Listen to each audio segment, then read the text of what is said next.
Right. So, Tanko, this decision, why? People believe that, there are those who believe that this is not good for your party. There are very young officers of the party who are holding, who have been appointed, and you want to deny them this opportunity before your elections. Why? Council, you see, this decision was arrived at based on Article 54 of the party constitution. And let me, for the benefit of the general public, I want to read that as article. Please go ahead. Residual powers of National Executive Committee. This one, National Executive Committee. Where on any party matter, there is no provision in this constitution which deals with that matter, the National Executive Committee shall,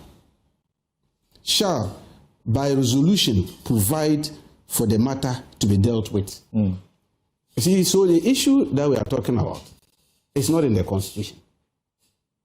A matter like that is not explicitly stated in the Constitution. But the National Executive Committee in the last meeting, and this National Executive Committee is made up of regional executives, national executives, MPs, the parliamentary caucus, and then the Council of Elders and all that. They all come, they come together to form the National Executive Committee. Now, they look at this and say, we are now in government, we're in power, we want to strengthen the party so that the party will be strong, whilst the government will also concentrate on its business, its core business. That was the brain behind it. And they said, okay, to do that, we have officers who were elected, all right, some appointed, but they are now in government. And then now, that appear, because of the nature of the economy, which was very bad, when we inherited a very bad economy, the country was in shambles, wanted to give ample time for the government to concentrate on resetting the government. Then the party will also do the reorganization and get in officers who will carry on the day-to-day business of the party. So that was why the National Executive Committee came out with this decision that certain officers who are full-time employed by the government should concentrate on the government business. Then there are other officers like the General Secretary mentioned. In fact, the General Secretary was basically reporting what the National Executive Committee decision, what the decision they took. So he was just reporting. He's the CEO of the party, chief executive. Right. So he was just reporting on that. And that board chairman and board members, that one is not a full-time. Board, sometimes they sit twice in the year, some 3 in the year, depend upon the nature of their work and all that. And so when you add them to this group, invariably you might not be doing justice to that. So that was the basis on making that decision. But nonetheless, there is a caveat. This one is referring to elective positions. And we must make it very clear.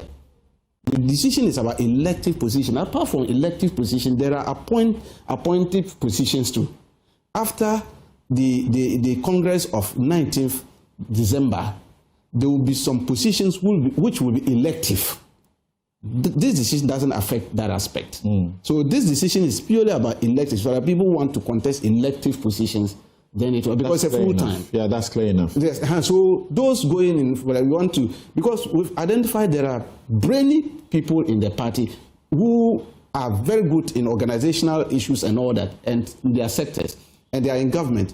But because that one is appointive, the National Executive Committee will not regulate to debar them from bringing their experience to bear in the party running. Because that one there is not a full-time thing. You come in when the issues at that area arises. So that one is not affected. So you will still see these, our best brains in the party who are doing fantastic, the one you are referring to.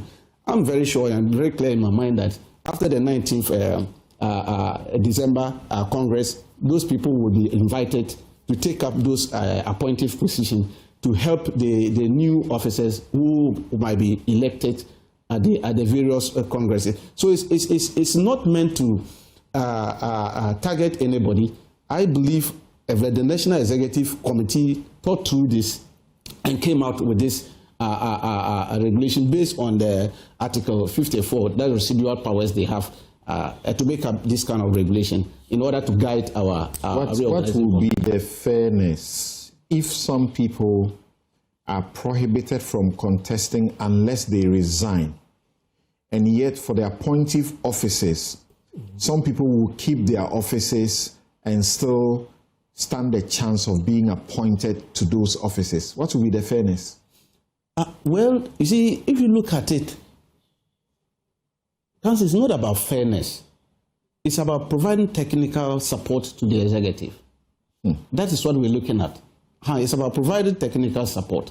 Because if you look at it, being, for instance, if you want to be a general secretary of the party, it's a full-time job. Because you are the CEO of the party. And so if you are a CEO of the party and you are also a minister of state, you can imagine how you are going to handle the two. Okay, but if you are a director of legal of the party, that one is not a full-time thing. It is only, you only bring your technical knowledge when we have legal issues. You come and advise the party as what to do when it comes to legal matters and all that. It's not a full-time thing. Right. And so that is what we are looking at. So the issue is not about fairness. The other question about fairness has been, why didn't you prohibit those who are serving on boards as well? Your national chairman is...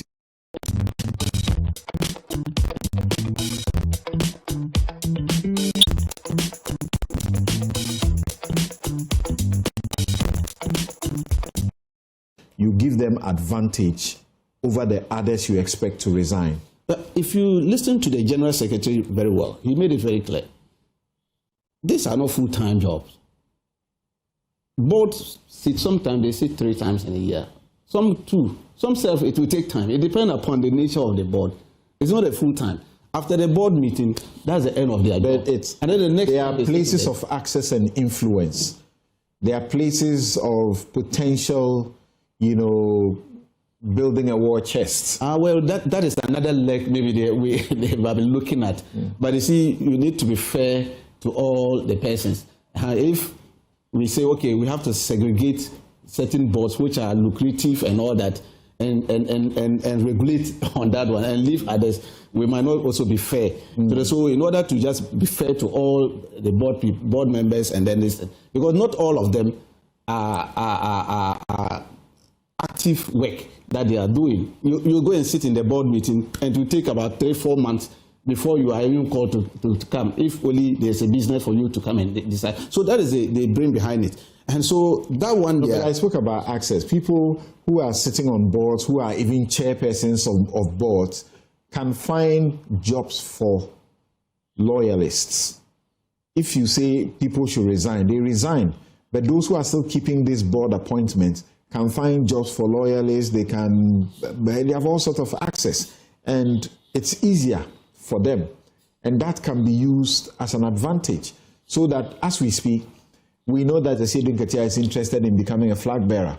We know that Julius Deborah is interested in becoming a flag bearer. We know some who are in ministerial positions who we understand are also interested in becoming flag bearers. So, well, that's not party office, but yeah. If they were interested in other offices other than party office, they were supposed to resign. Well, that's why I'm saying that is another leg we are looking at. But we wanted to be fair. You see, and there's a dictum I always speak from lawyers, equity. You see, we're looking at that one. And so we wanted to be fair. The National Executive, yes, fair. The National Executive Committee wanted to be fair to all these people that we are talking of, so that we don't target certain people and say, okay, because the person is here, that this place is lucrative and all that, let's regulate against them, and then we might not be fair to them. Okay. So that is the brain behind it. All right. So clearly, the National Executive Committee, with this decision that they have come out with, is grounded on Article 54 of the party constitution. They are using their residual powers. All right. And that's what Dr. Arthur Kennedy, what do you make